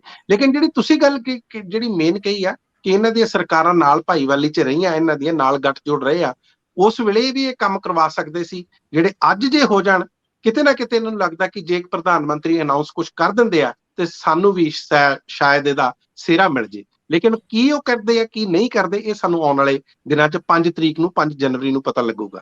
ਜੀ ਰੰਧਾਵਾ ਜੀ। ਮਨਪ੍ਰੀਤ ਜੀ, ਜੇ ਸ਼ੁਰੂਆਤੀ ਦੌਰ 'ਚ ਦੇਖੋਗੇ ਤਾਂ ਇੰਝ ਲੱਗਦਾ ਸੀ ਕਿ ਬੀਜੇਪੀ 117 ਬੰਦੇ ਕਿੱਥੋਂ ਲਿਆਵੇਗੀ, ਵੱਡੇ ਬੰਦੇ। ਕਿਤੇ ਉਹਨਾਂ ਨੂੰ ਵੀ ਤਾਂ ਆਪਣੀ ਖਾਨਾ ਪੂਰਤੀ ਵਜੋਂ 117 ਅਨਾਉਂਸਮੈਂਟਸ ਤਾਂ ਨਹੀਂ ਕਰਨੀਆਂ ਪੈਣਗੀਆਂ ਲਿਸਟ ਜਾਰੀ ਕਰਦਿਆਂ। ਲੇਕਿਨ ਜਿਸ ਤਰ੍ਹਾਂ ਦਾ ਟ੍ਰੈਂਡ ਦੇਖਣ 'ਚ ਮਿਲ ਰਿਹਾ, ਸਾਬਕਾ ਐਮਐਲਏ, ਮੌਜੂਦਾ ਐਮਐਲਏ, 2 ਵਜ਼ੀਰਾਂ ਦੀ ਗੱਲ ਚੱਲ ਰਹੀ ਹੈ ਔਰ 15 ਤੋਂ ਲੈ ਕੇ 20 ਐਮਐਲਏ ਜਿਹੜੇ ਉਹ ਨੈਗੋਸੀਏਸ਼ਨ 'ਚ ਹੈ। ਮੈਂ ਬੜੀ ਜ਼ਿੰਮੇਵਾਰੀ ਨਾਲ ਕਹਿ ਰਿਹਾ, ਔਰ ਜਿਹੜੇ ਲੋਕ ਇਹਨਾਂ ਨੈਗੋਸੀਏਸ਼ਨਸ ਦੇ ਵਿੱਚ ਸ਼ਾਮਲ ਹੈ, ਉਹਨਾਂ ਦੇ ਆਧਾਰ ਤੇ ਕਹਿ ਰਿਹਾ, ਉਹਨਾਂ ਨਾਲ ਹੋਈ ਗੱਲਬਾਤ ਦੇ, ਕਿਉਂਕਿ ਅਸੀਂ ਇਹਨਾਂ ਪ੍ਰੋਗਰਾਮਸ ਦੇ ਦਰਮਿਆਨ ਦੇ ਵਿੱਚ ਬਹੁਤ ਸਾਰੇ ਸਰੋਤ ਜਿਹੜੇ ਆ, ਬਹੁਤ ਸਾਰੇ ਪੋਲੀਟੀਕਲ ਮੱਸ ਰੱਖਣ ਵਾਲੇ ਲੋਕ ਤੇ ਪੋਲੀਟਿਕਸ ਕਰਨ ਵਾਲੇ ਲੋਕ, ਉਹਨਾਂ ਨਾਲ ਸੰਪਰਕ 'ਚ ਰਹਿੰਦੇ ਆ। ਚੀਜ਼ਾਂ ਅੱਗੇ ਤੋਂ ਅੱਗੇ ਜਦੋਂ ਜੋੜੀ ਦੀਆਂ ਤਾਂ ਕਈ ਚੀਜ਼ਾਂ ਨਿੱਤਰ ਆਉਂਦੀਆਂ। ਬਹੁਤ ਸਾਰੇ ਦੋਸਤਾਂ ਦਾ ਇਹ ਅਕਸਰ ਗਿਲਾ ਵੀ ਹੁੰਦਾ ਹੈ ਕਿ ਤੁਸੀਂ ਸੰਕੇਤ ਮਾਤਰ ਵੀ ਸਾਡਾ ਨਾਂ ਇਸ ਤਰ੍ਹਾਂ ਨਾਲ ਨਹੀਂ ਆਉਣਾ ਚਾਹੀਦਾ, ਸੋ ਨਾਂ ਲੈਣ ਤੋਂ ਗਰੇਜ ਕਰੀਦਾ ਹੈ। ਮੈਂ ਜੋ ਟੁੱਟ ਭੱਜ ਦੀ ਕਵਾਇਦ ਆ, ਜਦੋਂ ਇਹਨੂੰ ਦੇਖਦਾ ਹੈ ਤਾਂ ਮੈਨੂੰ ਲੱਗਦਾ ਹੈ ਕਿ ਕੈਂਡੀਡੇਟਸ ਦੀ ਲਿਸਟ ਬੀਜੇਪੀ ਦੀ ਵੀ ਹੈਵੀ ਵੇਟ ਹੀ ਹੋਊਗੀ। ਝਾੜ ਕਿੰਨਾ ਨਿਕਲਦਾ, ਉਹ ਬਾਦਲ ਸਾਹਿਬ ਨਾ ਆਪਣੀਆਂ ਰੈਲੀਆਂ 'ਚ ਕਹਿੰਦੇ ਹੁੰਦੇ ਸੀ ਕਿ ਯਾਰ ਬਹੁਤ ਸੰਗਤ ਹੈ, ਤੁਸੀਂ ਬਹੁਤ ਵੱਡਾ ਇਕੱਠ ਕਰ ਲਿਆ, ਪਰ ਇਹ ਝਾੜ ਨਹੀਂ ਮਿਲਦਾ ਇਲੈਕਸ਼ਨ 'ਚ ਇੰਨਾ। ਸੋ ਅਕਾਲੀ ਇਕੱਠ ਤਾਂ ਬੜਾ ਕਰਦੇ ਰਹੇ, ਕਈ ਥਾਈਂ ਉਹਨਾਂ ਨੂੰ ਉਹਨਾਂ ਰਿਜ਼ਲਟ ਵੀ ਨਹੀਂ ਮਿਲਦਾ। ਸੋ ਇਹ ਤੇ ਜ਼ਰੂਰ ਟਿੱਪਣੀ ਕਰਿਓ ਕਿ ਜੋ ਤੋੜ ਭੱਜ ਦੀ ਰਾਜਨੀਤੀ ਹੈ, ਫਿਰ ਅਸੀਂ ਉਹ ਬੰਬ ਬਲਾਸਟ ਨਾਲ ਸੰਬੰਧਿਤ ਜਿਹੜੇ ਖਾਲਿਸਤਾਨੀ ਤਾਰ ਜੁੜਿਆ, ਜਰਮਨ ਵਾਲੀ ਗੱਲ, ਉਹਦੇ ਤੇ ਵੀ ਗੱਲ ਕਰਨੀ। ਪਹਿਲਾਂ ਮੈਨੂੰ ਟੁੱਟ ਭੱਜ ਵਾਲੀ ਗੱਲ ਦੱਸਿਓ ਜ਼ਰਾ।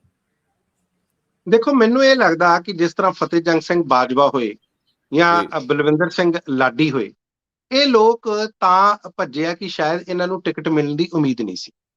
ਤੁਸੀਂ ਜ਼ਿਆਦਾਤਰ ਚਿਹਰੇ ਦੇਖੋ ਜਿਨ੍ਹਾਂ ਨੂੰ ਆਪਣੀ ਪਾਰਟੀ ਦੇ ਵਿੱਚ ਪੋਜੀਸ਼ਨ ਬਹੁਤ ਸਟਰੋਂਗ ਲੱਗਦੀ ਨਹੀਂ ਹੋਵੇ। ਨਹੀਂ, ਇਹਦੇ ਚ ਮੈਂ ਥੋੜਾ ਜਿਹਾ ਮੈਂ ਇਹਦੇ ਚ ਜੋੜਨਾ ਚਾਹੂੰਗਾ, ਮਾਫੀ ਮੰਗ ਕੇ। ਬਲਵਿੰਦਰ ਲਾਡੀ ਦੇ ਸਮਾਨਾਂਤਰ ਕਾਂਗਰਸ ਕੋਲ ਕੋਈ ਵੱਡਾ ਕੈਂਡੀਡੇਟ ਹੈ ਨਹੀਂ।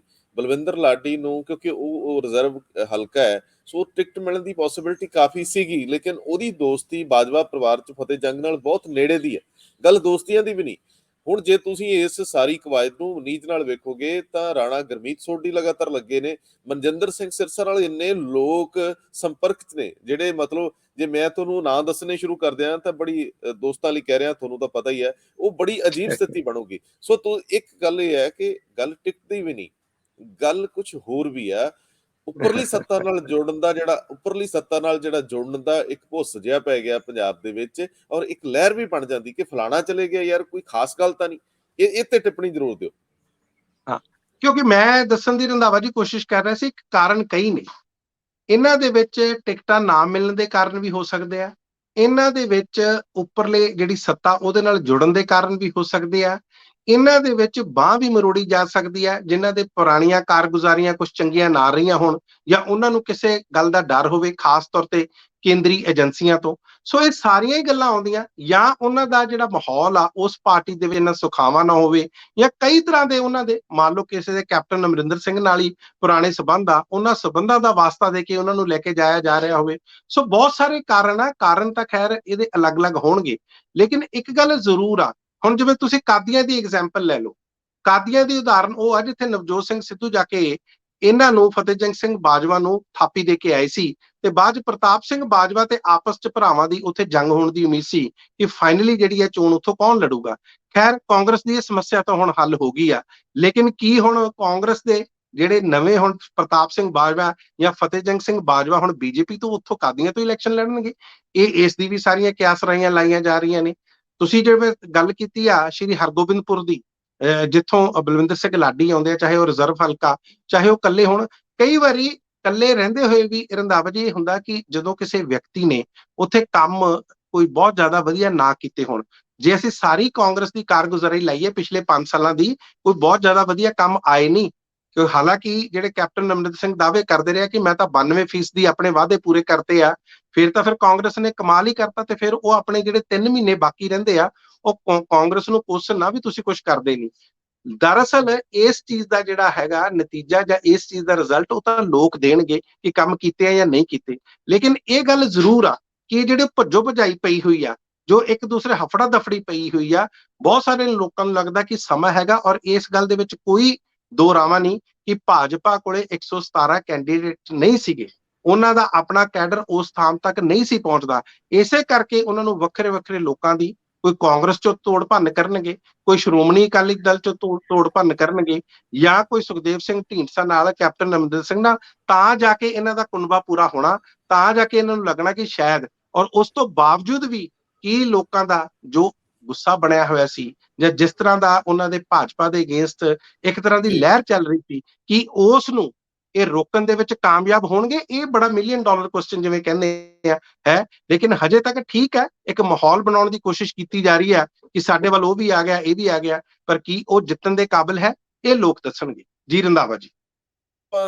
ਇਸ ਤੋਂ ਪਹਿਲਾਂ ਕਿ ਕੇਜਰੀਵਾਲ ਦੇ ਪੈਟਰਨ ਨੂੰ ਸਮਝਣ ਦੀ ਕੋਸ਼ਿਸ਼ ਕਰੀਏ, ਔਰ ਜੋ ਜਿਸ ਤਰੀਕੇ ਦੀ ਉਹਨਾਂ ਨੇ ਐਕਟੀਵਿਟੀ ਵਿਉਂਤੀ ਉਹਨੂੰ ਆਪਾਂ ਡਿਸਕਸ ਕਰੀਏ, ਮੈਂ ਤੁਹਾਡੇ ਤੋਂ ਜਿਹੜਾ ਲੁਧਿਆਣੇ ਅਦਾਲਤ ਵਿੱਚ ਬੰਬ ਬਲਾਸਟ ਹੁੰਦਾ ਹੈ ਤੇ ਉਹਨੂੰ ਜੇ ਅੱਜ ਖਾਲਿਸਤਾਨੀ ਪੈਟਰਨ ਤੇ ਸਟੱਡੀ ਕੀਤਾ ਜਾ ਰਿਹਾ ਜਾਂ ਉਸ ਦਿਸ਼ਾ 'ਚ ਤਾਰ ਅੱਗੇ ਵਧੀ ਹੈ ਜਾਂਚ ਦੀ, ਤਾਂ ਇਹਨੂੰ ਜ਼ਰੂਰ ਮੈਨੂੰ ਸਮਝਾਇਓ ਕਿ ਆਖਰ ਵਿਦੇਸ਼ ਵਿੱਚ ਬੈਠੇ ਲੋਕ ਇਸ ਤਰ੍ਹਾਂ ਦੀਆਂ ਹਰਕਤਾਂ, ਜਿਹੜੀ ਖਾਸ ਤੌਰ ਤੇ ਕਿਸੇ ਉਸ ਵਿਅਕਤੀ ਦੀ ਜਿਹੜਾ ਕਿਸੇ ਨਾਲ ਦੁਸ਼ਮਣੀ ਨਹੀਂ ਰੱਖਦਾ, ਕਿਸੇ ਆਪਣੇ ਕੰਮ ਧੰਦੇ ਲਈ ਗਿਆ ਤੇ ਉਹ ਰਾਹ ਦੇ ਵਿੱਚ ਇਹਦਾ ਸ਼ਿਕਾਰ ਹੋ ਜਾਂਦਾ। ਖੈਰ ਇਹ ਜਿਹੜੀ, ਚਲੋ ਆਪਾਂ ਉਹ ਇੱਕ ਪਹਿਲੂ ਛੱਡ ਹੀ ਦਿੰਦੇ ਆ, ਜੋ ਜਾਂਚ ਅੱਗੇ ਵਧੀ ਆ ਉਹਦਾ ਮੈਨੂੰ ਦੱਸਿਓ ਕਿ ਇਹ ਕੀ ਬਣਿਆ। ਰੰਧਾਵਾ ਜੀ ਦੇਖੋ, ਤੁਸੀਂ ਜਿਹੜੇ ਜਾਂਚ ਏਜੰਸੀਆਂ ਜਦੋਂ ਤੋਂ ਲੁਧਿਆਣਾ ਬੰਬ ਬਲਾਸਟ ਦੀ ਉਹ ਗੱਲ ਕਰ ਰਹੇ, ਜਿਹੜਾ 23 ਦਸੰਬਰ ਨੂੰ ਹੋਇਆ ਸੀ, ਉਸੇ ਮੱਦੇਨਜ਼ਰ ਇੱਕ ਵਿਅਕਤੀ ਨੂੰ ਗ੍ਰਿਫਤਾਰ ਕੀਤਾ ਗਿਆ ਜਿਸ ਦਾ ਨਾਮ ਹੈ ਜਸਵਿੰਦਰ ਸਿੰਘ ਮੁਲਤਾਨੀ, ਜਰਮਨੀ ਤੋਂ। ਉਹ 20-25 ਸਾਲ ਪਹਿਲਾਂ ਗਿਆ ਸੀ। ਜੇ ਉਹਦਾ ਪੁਰਾਣਾ ਪਿੰਡ ਲੈ ਲਈਏ ਤੇ ਮਨਸੂਰਪੁਰ ਉਹਦਾ ਪੁਰਾਣਾ ਪਿੰਡ ਆ, ਮੁਕੇਰੀਆਂ ਦੇ ਵਿੱਚ, ਹੁਸ਼ਿਆਰਪੁਰ ਜ਼ਿਲ੍ਹੇ ਦੇ ਵਿੱਚ। ਉਸ ਤੋਂ ਬਾਅਦ ਜਿਹੜੇ ਉਹ ਵਿਅਕਤੀ ਜਿਹੜਾ ਗਗਨਦੀਪ ਸਿੰਘ ਸੀਗਾ, ਪੰਜਾਬ ਪੁਲਿਸ ਦਾ ਵਿਅਕਤੀ, ਜੋ ਉਸ ਕਥਿਤ ਤੌਰ ਤੇ ਉਹ ਬੰਬ ਲਾ ਰਿਹਾ ਸੀ ਉਸ ਦਿਨ, ਜਿਹਦੀ ਉਸ ਦੇ ਵਿੱਚ ਮੌਤ ਹੋ ਗਈ, ਉਸ ਦੇ ਨਾਲ ਜੇਲ੍ਹ ਦੇ ਵਿੱਚ ਵੀ ਦੋ ਵਿਅਕਤੀ ਸੀ, ਜਿਹਦੇ ਨਾਲ ਇੱਕ ਦਾ ਨਾਂ ਸੀਗਾ ਰਣਜੀਤ ਸਿੰਘ ਚੀਤਾ ਤੇ ਦੂਸਰੇ ਦਾ ਨਾਂ ਸੀਗਾ ਸੁਖਵਿੰਦਰ ਸਿੰਘ ਬਾਕਸਰ। ਉਹਨਾਂ ਨੂੰ ਵੀ ਫੜਿਆ ਗਿਆ। ਇਹਨਾਂ ਸਾਰਿਆਂ ਤੋਂ ਜੋ ਪੁੱਛਗਿੱਛ ਕਰਕੇ ਇਹ ਮਾਮਲਾ ਸਾਹਮਣੇ ਆਇਆ ਕਿ ਜਿਹੜੇ ਜਸਵਿੰਦਰ ਸਿੰਘ ਮੁਲਤਾਨੀ ਸੀ, ਅਕਸਰ ਉੱਥੋਂ ਫੰਡਿੰਗ ਕਰਦੇ ਸੀ ਕਥਿਤ ਤੌਰ ਤੇ ਲੋਕਾਂ ਨੂੰ ਆਪਣੀ ਇਸ ਵਿਚਾਰਧਾਰਾ ਨਾਲ ਜੋੜਨ ਦੀ ਕੋਸ਼ਿਸ਼ ਕਰਦੇ ਸੀ। ਇਹ ਵੀ ਕਿਹਾ ਗਿਆ ਕਿ ਉਹ ਸਿਕਸ ਫॉर ਜਸਟਿਸ, ਜਿਹੜੀ ਸਨ 2019 ਦੇ ਵਿੱਚ ਭਾਰਤ ਦੇ ਵਿੱਚ ਆਰਗੇਨਾਈਜੇਸ਼ਨ ਬੈਨ ਕਰ ਦਿੱਤੀ ਗਈ ਸੀ, ਉਸ ਦੇ ਨਾਲ ਵੀ ਉਹਨਾਂ ਦੇ ਸਬੰਧ ਆ। ਇੱਕ ਚੀਜ਼ ਮੈਂ ਤੁਹਾਨੂੰ ਹੋਰ ਵੀ ਦੱਸਾਂ ਕਿ ਇਸੇ ਦੌਰਾਨ ਇੱਕ ਹੋਰ ਵਿਅਕਤੀ ਫੜਿਆ ਗਿਆ ਸੀ। ਬਹੁਤ ਸਾਰੇ ਲੋਕ ਕਹਿੰਦੇ ਕਿ ਜਸਵਿੰਦਰ ਸਿੰਘ ਮੁਲਤਾਨੀ ਹੈ ਜਿਹੜੇ ਜਰਮਨੀ, ਉਹਨਾਂ ਦਾ ਤਾਂ ਕੋਈ ਪੁਰਾਣਾ ਪਿਛੋਕੜ, ਕੋਈ ਕ੍ਰਿਮੀਨਲ ਰੈਕੋਰਡ ਹੈ ਹੀ ਨਹੀਂ ਕੋਈ ਇਸ ਤਰ੍ਹਾਂ ਦਾ। ਲੇਕਿਨ ਮੈਂ ਤੁਹਾਨੂੰ ਦੱਸਦਾ ਕਿ ਪੰਜਾਬ ਪੁਲਿਸ ਨੇ ਜਿਹੜਾ ਡੋਜ਼ੀਅਰ ਵਗੈਰਾ ਪ੍ਰਪੇਅਰ ਕੀਤੇ ਆ, ਉਸ ਦੇ ਵਿੱਚ 4 ਫਰਵਰੀ ਨੂੰ ਇਸੇ ਸਾਲ ਉਹਨਾਂ ਤੇ ਇੱਕ ਕੇਸ ਦਰਜ ਕੀਤਾ ਗਿਆ ਸੀ। ਉਹ ਇਸ ਕਰਕੇ ਕੀਤਾ ਗਿਆ ਸੀ, ਜੀਵਨ ਸਿੰਘ ਮਾਨਸਾ ਨਾਮ ਦਾ ਇੱਕ ਵਿਅਕਤੀ ਫੜਿਆ ਗਿਆ। ਉਹਨੇ ਦੱਸਿਆ ਕਿ ਇੱਕ ਵਿਉਂਤ ਬਣਾਈ ਗਈ ਸੀ, ਜਿਹੜੇ ਕਿਸਾਨਾਂ ਦੇ ਬਹੁਤ ਵੱਡੇ ਲੀਡਰ ਆ, ਬਲਬੀਰ ਸਿੰਘ ਰਾਜੇਵਾਲ, ਉਹਨਾਂ ਨੂੰ ਮਾਰਨ ਦੀਆਂ ਕਥਿਤ ਤੌਰ ਤੇ ਤਿਆਰੀਆਂ ਚੱਲ ਰਹੀਆਂ ਸੀ, ਤਾਂ ਕਿ ਪੰਜਾਬ ਦੇ ਵਿੱਚ ਅਫਰਾ ਤਫਰੀ ਫੈਲਾਈ ਜਾ ਸਕੇ। ਇਸ ਤੋਂ ਬਾਅਦ ਅਗਸਤ ਦੇ ਮਹੀਨੇ ਦੇ ਵਿੱਚ ਵੀ ਉਹਨਾਂ ਤੇ ਇੱਕ ਕੇਸ ਦਰਜ ਹੁੰਦਾ। ਮੈਂ ਜਸਵਿੰਦਰ ਸਿੰਘ ਮੁਲਤਾਨੀ ਹੋਣਾ ਦੀ ਗੱਲ ਕਰ ਰਿਹਾ। ਉਸ ਦੇ ਵਿੱਚ ਵੀ ਉਹਨਾਂ ਨੇ ਕਈ ਲੋਕਾਂ ਨੂੰ ਪੈਸੇ ਦਿੱਤੇ ਤਾਂ ਕਿ ਕੋਈ ਬੰਬ ਜਾਂ ਗ੍ਰਨੇਡ ਵੰਡੇ ਜਾ ਸਕਣ ਕਥਿਤ ਤੌਰ ਤੇ। ਇਹ ਸਾਰਾ ਕੁਝ ਜਿਹੜਾ ਜਾਂਚ ਦਾ ਵਿਸ਼ਾ, ਲੇਕਿਨ ਜਿਹੜੀਆਂ ਇਹਦੀਆਂ ਤਾਰਾਂ ਉਹ ਬਹੁਤ ਦੂਰ ਤੱਕ ਜੁੜੀਆਂ, ਇੱਥੋਂ ਤੱਕ ਵੀ ਆ ਕਿ ਇੱਕ ਤਾਂ ਬਾਹਰ ਜੁੜੀਆਂ, ਫਿਰ ਕੁਝ ਜਿਹੜੇ ਸਿਕਸ ਫॉर ਜਸਟਿਸ ਆ ਉਹਨਾਂ ਨਾਲ ਜੁੜੀਆਂ, ਤੇ ਫਿਰ ISI ਜਿਹੜੀ ਪਾਕਿਸਤਾਨ ਆ ਉਹਨਾਂ ਦੇ ਨਾਲ ਵੀ ਜੁੜੀਆਂ। ਲੇਕਿਨ ਇਹ ਸਾਰਾ ਜਾਂਚ ਦਾ ਵਿਸ਼ਾ, ਕਿਉਂਕਿ ਦਾਅਵੇ ਬਹੁਤ ਕੁਝ ਕੀਤੇ ਜਾਂਦੇ ਆ। ਜਿੰਨੀ ਦੇਰ ਤੱਕ ਇਹ ਕੋਰਟ 'ਚ ਕੇਸ ਨਹੀਂ ਜਾਂਦਾ, ਇਹ ਸਾਰਾ ਕੁਝ ਤੱਥਾਂ ਦੇ ਆਧਾਰ ਤੇ, ਸਬੂਤਾਂ ਦੇ ਆਧਾਰ ਤੇ ਪੁਲਿਸ ਇਹ ਪੇਸ਼ ਨਹੀਂ ਕਰਦੀ ਤੇ ਇਹਨਾਂ ਨੂੰ ਬਣਦੀਆਂ ਸਜ਼ਾਵਾਂ ਨਹੀਂ ਦਿੰਦੀ। ਕਿਉਂਕਿ ਇਸ ਜਸਵਿੰਦਰ ਸਿੰਘ ਮੁਲਤਾਨੀ ਨੂੰ ਵਾਪਸ ਲਿਆਉਣ ਦੀ ਤਿਆਰੀ, ਯਾਨੀ ਕਿ ਉਹਨਾਂ ਨੂੰ ਐਕਸਟ੍ਰਾਡਿਟ ਕਰਾਉਣ ਦੀ ਵੀ ਤਿਆਰੀਆਂ ਚੱਲ ਰਹੀਆਂ, ਕਿਉਂਕਿ ਉਹਨਾਂ ਦੀ ਉੱਥੇ ਅਰੈਸਟ ਜ਼ਰੂਰ ਹੋ ਗਈ ਹੈ। ਸੋ ਇਹ ਸਾਰਾ ਕੁਝ ਖੁਲਾਸੇ। ਇੱਕ ਚੀਜ਼ ਮੈਂ ਹੋਰ ਦੱਸਦਾ ਕਿ ਜਿਹੜਾ ਗਗਨਦੀਪ ਸਿੰਘ ਮਾਰਿਆ ਗਿਆ ਸੀ, ਉਹਦਾ ਵੀ ਪਤਾ ਲੱਗਾ ਸੀ ਪਿਛਲੇ ਦਿਨ, ਤੁਹਾਨੂੰ ਪਤਾ ਲੱਗ ਗਿਆ ਹੋਣਾ, ਕਿ ਉਹ ਖੰਨੇ ਦੇ ਇੱਕ ਹੋਟਲ ਦੇ ਵਿੱਚ ਰਿਹਾ ਸੀ, ਆਪਣੇ ਮਹਿਲਾ ਮਿੱਤਰ ਦੇ ਨਾਲ 2-3 ਘੰਟੇ ਉੱਥੇ ਰਹੇ ਸੀਗੇ, ਤੇ ਬੈਗ ਵੀ ਸੀ ਉਹਨਾਂ ਕੋਲੇ। ਕੀ ਉਹਨਾਂ ਨੇ ਬੈਗ ਉੱਥੋਂ ਹੀ ਜਾ ਕੇ ਸਾਰਾ ਜਿਹੜਾ ਐਮਨੀਸ਼ਨ ਸੀ ਜਾਂ ਐਕਸਪਲੋਸਿਵ ਉੱਥੇ ਨਾਲ ਲੈ ਕੇ ਗਏ ਸੀ? ਉਹ ਜਿਹੜੀ ਪੁਲਿਸ ਦੀ, ਉਹ ਵੀ ਪੁਲਿਸ ਦੇ ਵਿੱਚ ਹੀ ਤੈਨਾਤ ਆ, ਤੁਹਾਨੂੰ ਪਤਾ ਉਹਨਾਂ ਦੀ ਜਿਹੜੀ ਮਹਿਲਾ ਮਿੱਤਰ ਆ, ਉਸ ਤੋਂ ਵੀ ਬੜੇ ਖੁਲਾਸੇ ਹੋਣ ਦੀ ਉਮੀਦ ਹੈ। ਸੋ ਸਾਰਾ ਕੁਝ ਜਿਹੜਾ ਅਪਡੇਟ ਆ ਹਜੇ ਤੱਕ ਦੀ ਇਸ ਲੁਧਿਆਣਾ ਬੰਬ ਬਲਾਸਟ ਦੀ ਇਹ ਆ। ਜੀ ਰੰਧਾਵਾ ਜੀ। ਇੱਕ ਜਿਹੜੀ ਕੇਜਰੀਵਾਲ ਪੈਟਰਨ ਦੀ ਗੱਲ ਬੜੀ ਤੇਜ਼ੀ ਨਾਲ ਅੱਗੇ ਵਧੀ ਹੈ ਕਿ ਦਿੱਲੀ ਦੇ ਵਿੱਚ ਜਿਹੜਾ ਮਾਡਲ ਵੋਟ ਲੈਣ ਦਾ ਅਪਣਾਇਆ ਗਿਆ, ਜਿਸ ਤਰੀਕੇ ਨਾਲ ਉਹ ਚੋਣ ਕੰਪੇਨ ਵਿਉਂਦੇ ਆ, ਕਿਹੜੇ ਵਰਗ ਕਿੱਥੇ ਉਹਨਾਂ ਨੇ ਫੋਕਸ ਕਰਨਾ ਹੈ, ਉਹ ਬਹੁਤ ਸਟੀਕ ਹੈ। ਉਸੇ ਹੀ ਪੈਟਰਨ ਤੇ ਚੰਡੀਗੜ੍ਹ ਦੇ ਵਿੱਚ ਵੀ ਵੋਟ ਮਿਲੀ ਆ। ਇਸ ਗੱਲ ਨੂੰ ਲੈ ਕੇ ਜਿਹੜੇ ਸਿਆਸੀ ਵਿਸ਼ਲੇਸ਼ਕ ਹੈ ਉਹ ਸਿਰ ਜੋੜ ਰਹੇ ਆ, ਗੱਲ ਹੋ ਰਹੀ ਹੈ। ਮੈਂ ਤੁਹਾਡੇ ਤੋਂ ਸਮਝਣ ਦੀ ਕੋਸ਼ਿਸ਼ ਕਰੂੰਗਾ ਪੰਜਾਬ ਦੇ ਸ਼ਹਿਰਾਂ ਤੇ ਫੋਕਸ ਹੈ ਕੇਜਰੀਵਾਲ ਦਾ। ਪਠਾਨਕੋਟ ਤੋਂ ਸ਼ੁਰੂ ਹੋਇਆ, ਇਹ ਜਲੰਧਰ ਤੇ ਹੁਣ ਅੰਮ੍ਰਿਤਸਰ ਤੋਂ ਲੰਘਦਾ ਹੋਇਆ ਤੁਸੀਂ ਪਟਿਆਲੇ 'ਚ ਕੇਜਰੀਵਾਲ ਨੂੰ 31 ਨੂੰ ਦੇਖ ਰਹੇ ਹੋ। ਕਿ ਕੇਜਰੀਵਾਲ ਦਿੱਲੀ ਪੈਟਰਨ ਤੇ ਦਿੱਲੀ ਦੇ ਵਿੱਚ ਚੋਣ ਕੈਂਪੇਨ ਦੇ ਲਿਹਾਜ਼ ਨਜ਼ਰੀਏ ਪੰਜਾਬ ਦੇ ਵਿੱਚ ਵੋਟ ਕੱਢ ਪਾਉਣਗੇ। ਪੰਜਾਬ ਬਹੁਤ ਫੈਲਿਆ ਹੋਇਆ, ਪੰਜਾਬ ਦੀ ਬਹੁਤ ਸਾਰੀਆਂ ਸੀਟਾਂ ਜਿਹੜੀਆਂ ਨੇ ਉਹ ਪਿੰਡਾਂ ਨਾਲ ਜੁੜਦੀਆਂ ਨੇ, ਸੈਮੀ ਅਰਬਨ ਵੀ ਨੇ, ਔਰ ਜਿੱਤ ਹਾਰ ਦੇ ਫੈਸਲੇ ਪਿੰਡਾਂ ਦੀ ਵੋਟ ਵੀ ਕਰਦੀ ਹੈ। ਔਰ ਉਦੋਂ ਜਦੋਂ ਭਾਰਤੀ ਜਨਤਾ ਪਾਰਟੀ ਸ਼ਹਿਰਾਂ ਤੇ ਫੋਕਸ ਕਰ ਰਹੀ ਹੈ, ਜੇ ਕੇਜਰੀਵਾਲ ਵੀ ਉੱਥੇ ਫੋਕਸ ਕਰਦੇ ਆ ਔਰ ਕਿਸਾਨੀ ਆਪਣੇ ਹਿੱਸੇ ਦੀ ਵੋਟ ਪਿੰਡ ਚੋਂ ਕੱਢ ਕੇ ਲੈ ਜਾਂਦੀ ਹੈ, ਤਾਂ ਇਹ ਸਾਰੇ ਦ੍ਰਿਸ਼ ਨੂੰ ਸਿਆਸਤ ਦੇ ਨਜ਼ਰੀਏ ਤੋਂ ਤੇ ਚੋਣ ਨਤੀਜਿਆਂ ਦੇ ਨਜ਼ਰੀਏ ਤੋਂ ਕਿਵੇਂ ਵੇਖੀਏ? ਸੋ ਦਿੱਲੀ ਵਾਲਾ ਪੈਟਰਨ ਇੱਥੇ ਕੇਜਰੀਵਾਲ ਨੂੰ ਵਾਰਾ ਖਾਊਗਾ ਕਿ ਨਹੀਂ, ਤੁਹਾਨੂੰ ਕੀ ਲੱਗਦਾ ਹੈ? ਦੇਖੋ ਰੰਧਾਵਾ ਜੀ, ਚੰਡੀਗੜ੍ਹ ਦੇ ਜੀ। ਵਿੱਚ ਜੋ ਹਜੇ ਤੱਕ ਵੋਟ ਪੈਟਰਨ ਜਿਹੜਾ ਉਹ ਆਇਆ ਸਾਹਮਣੇ, ਜਿਸ ਦੇ ਵਿੱਚ ਹਾਲਾਂਕਿ ਇਹ ਤੀਜੇ ਨੰਬਰ ਤੇ ਆ ਆਮ ਆਦਮੀ ਪਾਰਟੀ, ਜੋ ਵੋਟ ਸ਼ੇਅਰ ਦੀ ਗੱਲ ਕਰੀਏ 60% ਤੋਂ ਵੱਧ ਵੋਟ ਹੋਈ ਸੀ। ਉਹਦੇ ਵਿੱਚ ਇਹ ਲੱਗਾ ਕਿ ਜਿਹੜੀ ਆਮ ਆਦਮੀ ਪਾਰਟੀ ਨੂੰ ਜਿਹੜੀ ਜ਼ਿਆਦਾਤਰ ਵੋਟ ਪਈ ਆ, ਉਹ ਪਿਛੜੇ ਵਰਗਾਂ ਦੀ ਪਈ ਆ, ਸਲਮ ਏਰੀਆ ਚੋਂ ਪਈ ਆ, ਉਹਨਾਂ ਵਰਗਾਂ ਦੀ ਪਈ ਆ, ਦਲਿਤ ਵਰਗ ਤੋਂ ਬਹੁਤ ਵੋਟ ਪਈ ਆ। ਜਿਹੜੀ ਸ਼ਹਿਰੀ ਵੋਟ ਆ, ਹਾਂ ਉਹਦਾ ਵਿੱਚ ਵੀ ਉਹਨਾਂ ਨੂੰ ਹਿੱਸਾ ਹੈ, ਲੇਕਿਨ ਇਹ ਜਿਹੜਾ ਵੱਡਾ ਹਿੱਸਾ, ਇਸੇ ਤਰ੍ਹਾਂ ਦਾ ਪੈਟਰਨ ਸਾਨੂੰ ਦਿੱਲੀ ਦੇ ਵਿੱਚ ਵੀ ਨਜ਼ਰ ਆਉਂਦਾ। ਔਰ ਤੁਸੀਂ ਇੱਕ ਚੀਜ਼ ਦੇਖੋ, ਪਿਛਲੇ ਦਿਨਾਂ ਦੇ ਵਿੱਚ ਅਰਵਿੰਦ ਕੇਜਰੀਵਾਲ ਹੋਣਾ ਤੇ ਇੱਕ ਆਮ ਚਾਰਜ, ਇੱਕ ਦੋਸ਼ ਲਾਇਆ ਜਾ ਰਿਹਾ ਕਿ ਉਹ ਬਹੁਤ ਸਾਰੇ ਮੁੱਦਿਆਂ ਤੇ ਚੁੱਪ ਨੇ। ਉਹ ਲਗਭਗ ਉਹੀ ਰਾਜਨੀਤੀ ਕਰ ਰਹੇ ਆ ਜੋ ਭਾਰਤੀ ਜਨਤਾ ਪਾਰਟੀ ਕਰ ਰਹੀ ਆ। ਜਿਸ ਤਰ੍ਹਾਂ ਕਿ ਸੌਫਟ ਹਿੰਦੂਤਵਾ ਦੀ ਗੱਲ ਆਉਂਦੀ ਆ ਕਿ ਜਦੋਂ ਉਹ ਆਪਣੇ ਕੋਈ ਵੀ ਹੁੰਦੀ ਆ ਪੂਜਾ ਪਾਠ ਕਰਦੇ ਆ, ਉਹਦਾ ਲਾਈਵ ਟੈਲੀਕਾਸਟ ਕਰਦੇ ਆ, ਖਾਸ ਤੌਰ ਤੇ ਜਿਹੜੀ ਦੀਵਾਲੀ ਵਾਲੇ ਦਿਨ ਆ, ਤੁਹਾਨੂੰ ਮੈਂ ਅੱਗੇ ਵੀ ਦੱਸਿਆ ਸੀ, ਉਸ ਤੇ ਆ ਜਾਓ। ਜਾਂ ਜਦੋਂ JNU ਦੇ ਸਟੂਡੈਂਟਸ ਹੋਣ, ਜਾਂ ਜਿਹੜੇ ਉਹਨਾਂ ਤੇ ਜਦੋਂ ਤਸ਼ੱਦਦ ਹੁੰਦਾ ਜਾਂ CA ਦੇ ਪ੍ਰੋਟੈਸਟ ਹੁੰਦੇ, ਉਹਨਾਂ ਦੇ ਨਾਲ ਉਹ ਖੜਦੇ ਨਹੀਂ। ਇਹ ਲੱਗਦਾ ਸੀ ਕਿ ਕਿਤੇ ਨਾ ਕਿਤੇ ਉਹਨਾਂ ਨੂੰ ਸਮਝ ਆ ਗਿਆ ਕਿ ਜਿਹੜੀ ਬਹੁ ਗਿਣਤੀ ਦੀ ਵੋਟ ਕਿਸ ਤਰ੍ਹਾਂ ਲੈਣੀ ਆ। ਹੁਣ ਤੁਸੀਂ ਦੇਖੋ, ਬਾਰ-ਬਾਰ ਉਹ ਪੰਜਾਬ ਦੇ ਵਿੱਚ ਤਿਰੰਗਾ ਯਾਤਰਾਵਾਂ ਕੱਢ ਰਹੇ ਨੇ। 31 ਤਰੀਕ ਨੂੰ ਉਹ ਪਟਿਆਲੇ ਦੇ ਵਿੱਚ ਕੱਢ ਰਹੇ ਨੇ, ਸ਼ਾਂਤੀ ਮਾਰਚ ਕੱਢ ਰਹੇ ਨੇ। ਸ਼ਾਂਤੀ ਬਿਲਕੁਲ ਠੀਕ ਆ, ਸ਼ਾਂਤੀ ਮਾਰਚ ਕੱਢਣਾ ਕੋਈ ਮਾੜੀ ਗੱਲ ਨਹੀਂ, ਲੇਕਿਨ ਇੱਕ ਪਾਸੇ ਜਿਹੜਾ ਉਹਨਾਂ ਦਾ ਜਿਹੜਾ ਜਾ ਰਿਹਾ, ਕਿਉਂਕਿ ਅੰਦੋਲਨ ਚੋਂ ਨਿਕਲੀ ਹੋਈ ਪਾਰਟੀ ਦੇ ਬਾਰੇ ਇਹ ਕਿਹਾ ਜਾਂਦਾ ਕਿ ਉਹਨਾਂ ਨੂੰ ਸਾਰਿਆਂ ਨੂੰ ਨਾਲ ਲੈ ਕੇ ਚੱਲਣਾ ਚਾਹੀਦਾ, ਲੇਕਿਨ ਕਿਤੇ ਨਾ ਕਿਤੇ ਉਹ ਕਿਸੇ ਵਰਗ ਲਈ ਉਹ ਚੁੱਪ ਹੋ ਜਾਂਦੇ ਨੇ। ਇਸ ਗੱਲ ਦਾ ਉਹਨਾਂ ਤੇ ਦੋਸ਼ ਲੱਗਦਾ। ਲੇਕਿਨ ਨਾਲ ਦੀ ਨਾਲ ਹੀ ਹੁਣ ਜਦੋਂ ਪੰਜਾਬ ਦੀਆਂ ਚੋਣਾਂ, ਮੈਂ ਇਸੇ ਕਰਕੇ ਕੱਲ ਵੀ ਇਹ ਗੱਲ ਕੀਤੀ ਸੀ ਕਿ ਇੱਕ ਛੋਟੇ ਜਿਹੇ UT ਦਾ ਸ਼ਹਿਰ ਦੀ ਚੋਣ ਤੇ ਇੱਕ ਪੂਰੇ ਪੰਜਾਬ ਦਾ ਵੱਡੇ ਰਾਜ ਦੀ ਚੋਣ, ਜਿਹੜਾ ਕਿ ਸਾਡਾ ਸਰਹੱਦੀ ਸੂਬਾ ਵੀ ਆ, ਜਿੱਥੇ ਹਰ ਤਰ੍ਹਾਂ ਦਾ ਭਾਈਚਾਰਾ ਵੀ ਰਹਿੰਦਾ, ਉਸ ਰਾਜਨੀਤੀ ਨੂੰ ਸਿੱਧਣਾ ਆਪਣੇ ਆਪ ਦੇ ਵਿੱਚ ਬਹੁਤ ਟੇਢੀ ਖੀਰ ਆ, ਜਿਹੜੀ ਪਿਛਲੀ ਵਾਰੀ ਅਰਵਿੰਦ ਕੇਜਰੀਵਾਲ ਹੋਣਾ ਨੂੰ ਸਮਝ ਨਹੀਂ ਸੀ ਆਈ। ਇਸੇ ਕਰਕੇ ਇੰਨੀ ਲਹਿਰ ਦੇ ਬਾਵਜੂਦ ਵੀ ਇਹ ਪਾਰਟੀ 20 ਸੀਟਾਂ ਤੇ ਆ ਕੇ ਨਿਬੜ ਗਈ ਸੀ। ਲੇਕਿਨ ਹੁਣ ਸ਼ਾਇਦ ਇਹਨਾਂ ਦਿਨਾਂ ਦੇ ਵਿੱਚ, ਪਿਛਲੇ 5 ਸਾਲਾਂ ਦੇ ਵਿੱਚ ਉਹਨਾਂ ਨੂੰ ਇਸ ਗੱਲ ਦੀ ਸਮਝ ਲੱਗੀ ਹੋਏਗੀ ਕਿ ਸਾਰੇ ਭਾਈਚਾਰਿਆਂ ਨੂੰ ਨਾਲ ਲੈ ਕੇ ਚੱਲਣਾ, ਔਰ ਸ਼ਹਿਰੀ ਵੋਟਾਂ ਤੇ ਖਾਸ ਤੌਰ ਤੇ ਉਹਨਾਂ ਦੀ ਨਜ਼ਰ ਰਹੇਗੀ।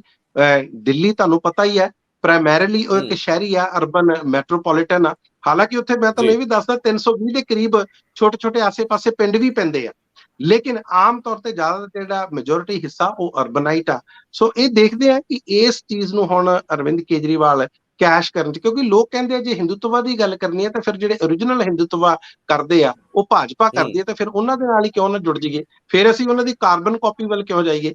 ਇਸ ਤਰ੍ਹਾਂ ਦੀਆਂ ਵੀ ਗੱਲਾਂ ਹੁੰਦੀਆਂ। ਸੋ ਬਹੁਤ ਕੁਝ ਆਉਣ ਵਾਲੇ ਦਿਨਾਂ ਦੇ ਵਿੱਚ ਅਰਵਿੰਦ ਕੇਜਰੀਵਾਲ ਉਹਨਾਂ ਨੂੰ ਸੋਚ ਵਿਚਾਰ ਕੇ ਚੱਲਣਾ ਪਊਗਾ, ਤਾਂ ਕਿ ਉਹਨਾਂ ਤੇ ਕਿਸੇ ਤਰ੍ਹਾਂ ਦਾ ਟੈਗ ਨਾ ਲੱਗੇ, ਕਿਸੇ ਤਰ੍ਹਾਂ ਦਾ ਇਸ ਤਰ੍ਹਾਂ ਦੇ ਦੋਸ਼ ਨਾ ਲੱਗਣ। ਜੀ ਰੰਧਾਵਾ ਜੀ, ਆਪਾਂ ਇੱਕ ਸਪੈਸ਼ਲ ਸੈਗਮੈਂਟ ਦੇ ਵਿੱਚ ਕੇਜਰੀਵਾਲ ਬਨਾਮ ਭਾਰਤੀ ਜਨਤਾ ਪਾਰਟੀ ਬਨਾਮ ਨਵਾਂ ਜਿਹੜਾ ਸੰਯੁਕਤ ਸਮਾਜ ਮੋਰਚਾ, ਇਹਨੂੰ ਵੀ ਡਿਸਕਸ ਕਰਨ ਦਾ ਯਤਨ ਕਰਾਂਗੇ। ਬਹੁਤ ਮਿਹਰਬਾਨੀ, ਬਹੁਤ ਧੰਨਵਾਦ। ਧੰਨਵਾਦ ਰੰਧਾਵਾ ਜੀ।